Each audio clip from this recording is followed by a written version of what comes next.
And a very good Tuesday morning to you. Set looks a little bit different, but it's only for today. Great to have you with us. Well, it was an historic speech to Israel's parliament. Harper spoke of Canada's loyalty to the nation and warning of a new strain of anti-Semitism.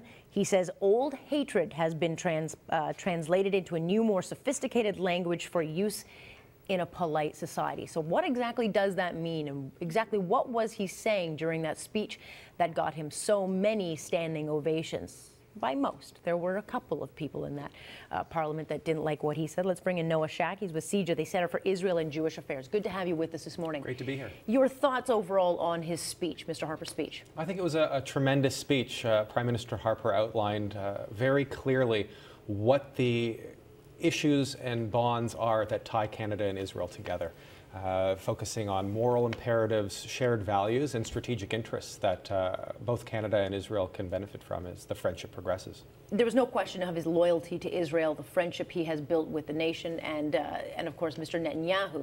So I don't think anyone's surprised by the fact that it was going to be a passionate speech, but I don't think we've ever heard a speech like this by Mr. Harper. He was absolutely passionate about what he said and full of promise. He was unapologetic to his loyalty to the state. Yeah, and he also went above and beyond to explain very clearly why it is that a close relationship with Israel is so important to him personally and so important to Canada. This goes well beyond Prime Minister Harper and his relationship with Prime Minister Netanyahu and with Israel. This is really about people-to-people ties, about Canada and Israel and the strategic benefits, the shared values, and the moral imperatives that tie the two countries together. He did talk about anti-Semitism and stating that there was an old language and anti-Semitism that we have understood before, but that it's a new world we live in now. And anti-Semitism has changed, but certainly not gone away. In fact, I think he went forward in saying it is more dangerous now than ever. Well, what did he mean by this part? I think he was pointing out the fact that in the past, Jews may have been singled out in certain circumstances as the root cause of social ills or scapegoated for problems that were happening. And today you can see that happening not with individual Jews necessarily, although unfortunately that still happens, but also with the world's only Jewish state being singled out as the root cause of problems in the world, and with disproportionate emphasis being placed on problems with Israel.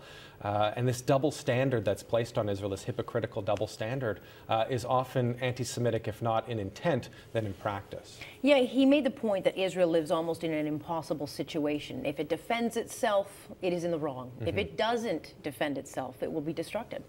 Yeah, and I think that resonated very well with Israelis across the political spectrum over there, because often they feel very frustrated that they're facing these threats. I mean, as Prime Minister Harper is there, rockets continue to fall in southern Israel. Mm-hmm. And when Israel does act to defend its own people, it's castigated internationally. It was, of course, the speech, of course, emphasized on his admiration for Israel and his absolute support. There was contempt for those in his speech. He talked about his contempt for those who organize boycotts and Israel apartheid rallies, and it was that comment, I think, that set off two Arab Israelis. They did not like that comment at all. And how ironic is that these two Arab members of Knesset sit in the Knesset? Yeah. And this is really goes to and can protest. This speaks to the vibrancy of Israeli democracy and how vigorous the debate can be, where two Arab members of Knesset can get up and heckle a visiting prime minister and have no consequences and be completely free to do so as elected officials in a democratic country. You compare that to any of the neighboring countries where you know, parliamentarians or politicians who would step out of place would face severe consequences indeed. Mm-hmm. Well, let's get reaction because, of course, Mr. Harper is still on his tour right now, and Mr. Netanyahu, President Benjamin Netanyahu, made a comment this morning. Let's take a listen as to what he had to say. First, thank you, Prime Minister Harper, Stephen, for your magnificent words yesterday in the Knesset, which enthralled so many of our citizens. And as you could obviously see, so many of our members. It was, I think, a memorable speech and one that will be remembered for a long time. Indeed it will. And so I think the next question is, what role then does Canada play in helping broker any kind of peace deal? I mean, if these Arab Israelis are getting upset and protesting what Mr. Harper had to say yesterday, I mean, if they can't agree even on that, him, of course, just speaking and what he says, then how are we ever going to come to any kind of agreement? Well, I think what we saw yesterday was a 30-second diversion from what has otherwise been a very positive trip. Prime Minister Harper also went to Ramallah and announced a $60+ million aid package for the Palestinians. And while the United States has been really spearheading the negotiation track, Canada has been making significant strides to create the conditions for peace to take root if an agreement is to be reached. If a Palestinian state does emerge through a comprehensive negotiated agreement with Israel, it can't be a failed state. And so Canada is playing a very important role in building the institutions for rule of law, for a flourishing economy, and for a Palestinian society that empowers moderates and can live in peace and security beside Israel. Of course, there are difficult decisions that need to be made on the part of the Palestinians and their leadership in order to move this forward. There's only so much that Canada can do in terms of building that infrastructure and those foundational elements, but it's an important piece of the puzzle. Yeah, I mean, but Palestinians, we know that Palestine will refuse to sign any deal.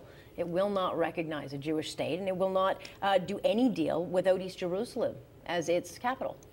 Yeah, recognition of Israel as a Jewish state is an important element. I think recognition and ceasing the rejectionism that has actually been a constant presence throughout the Arab-Israeli conflict is a core issue that will need to be addressed through the negotiations, and hopefully it can be. Hopefully, but I mean, how much more? I mean, Israel, I think, has given, and of course, the issue of settlements comes up all the time, and unless they give up the settlements, I don't know if we're ever going to get that deal. But I mean, Israel has already given up so much. Well, Israel has demonstrated its willingness to withdraw from settlements in the past and has put forward formulas for how to extricate itself from this current situation with the major settlement blocks remaining intact in exchange for land swaps. The settlements is just one issue, and I think everyone gets hung up on that one issue. And that's the point. I think that's why, when Stephen Harper was asked about that in Ramallah, he said he wasn't going to single out Israel on any particular issue while he was here. And interestingly, no one asked him to single out the Palestinians on any particular issues while he was there either. I think that's a fair approach to take. There's more to this conflict than just settlements. There's Palestinian rejectionism that really needs to be dealt with, incitement to hatred that is a perennial problem. There's a peace gap that's developed where polls indicate about 2/3 of the Israeli population support a two-state solution and peace.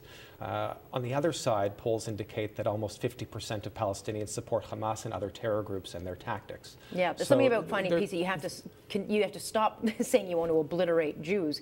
Maybe that would also help. At a certain point, the populations have to move. The Israeli side did so in the 1990s, and that's remained. Unfortunately, on the Palestinian side, there's a lot of work still to be done on that front.